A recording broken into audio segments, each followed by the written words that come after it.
Hey everybody, I'm Matthew, Garden Center Manager here at Earthworks Gardens, and today I wanted to talk to you about a plant that I really love. It is the soap aloe.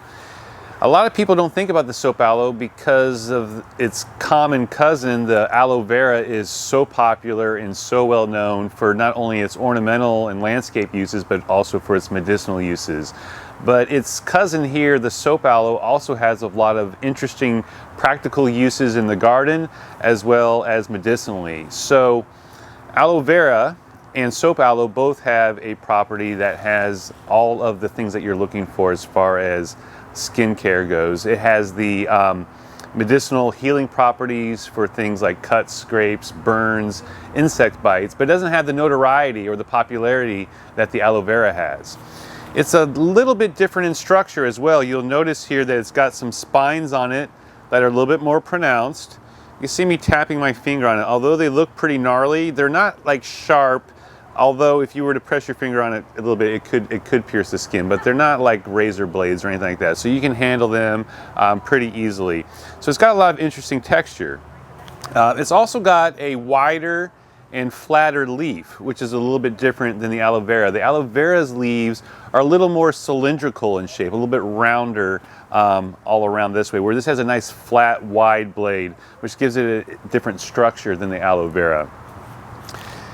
It'll get to be maybe about 2 feet tall, 1.5 feet tall, and about 2 to 1.5 feet wide. It's got a pretty nice presence in the garden. Also, like the aloe vera, it will make young pups underneath.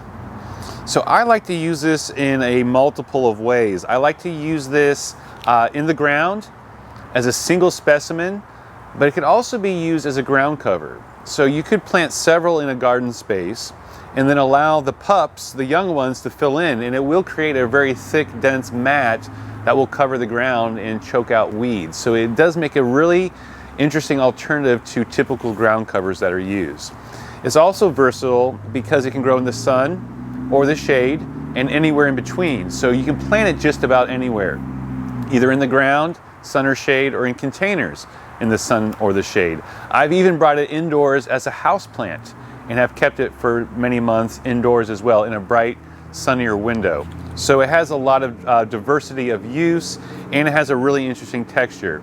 And being a succulent, it is very low maintenance, very low water needs, very low care. You can, if you plant it in the ground or a container, you can literally plant it and forget about it. If you're here in Northeast Florida, everything that our natural environment provides will take care of this plant without you having to do anything. The other thing that's really cool about this plant is that it blooms. And the flowers are very interesting. They're a tubular coral-shaped flower that is very interesting to pollinators, both the hummingbirds and the butterflies. And what I found out a couple years ago, it even is a food source for small birds here in Northeast Florida. I was sitting on my patio one day. I was looking at some aloe vera in the landscape because it was blooming. It had caught my eye. And I was watching small birds fly in and perch on the inflorescence, so on the flower spike itself. The flower spike itself is so strong and so sturdy that the small birds could perch on it and drink the nectar out of the tubular flowers that it produces. It was really cool. So it is a really interesting bird attractor, not just hummingbirds, but other small birds that either live here or pass through the area. It also blooms almost all year round. So each plant might bloom once or twice, but if you have multiples, and over time, because of the way that it pups and it creates multiples around it, they don't all bloom at the same time. There will be a staggered blooming. So if you have a bed of soap aloe, you could have year-round interest because each one will bloom at a slightly different time. So I just wanted to introduce this to you today. It's an awesome plant. If you've never grown it or never seen it, come to Earthworks. We generally have these in stock. If we don't have them in stock the moment you come in, they'll be coming very soon. We actually propagate a lot of these here at Earthworks, so we have some in our landscape, and we'll divide those pups, put them in containers, and sell them. If you have any more questions, come in and see us. We'd be more than happy to talk to you more about this amazing plant, soap aloe.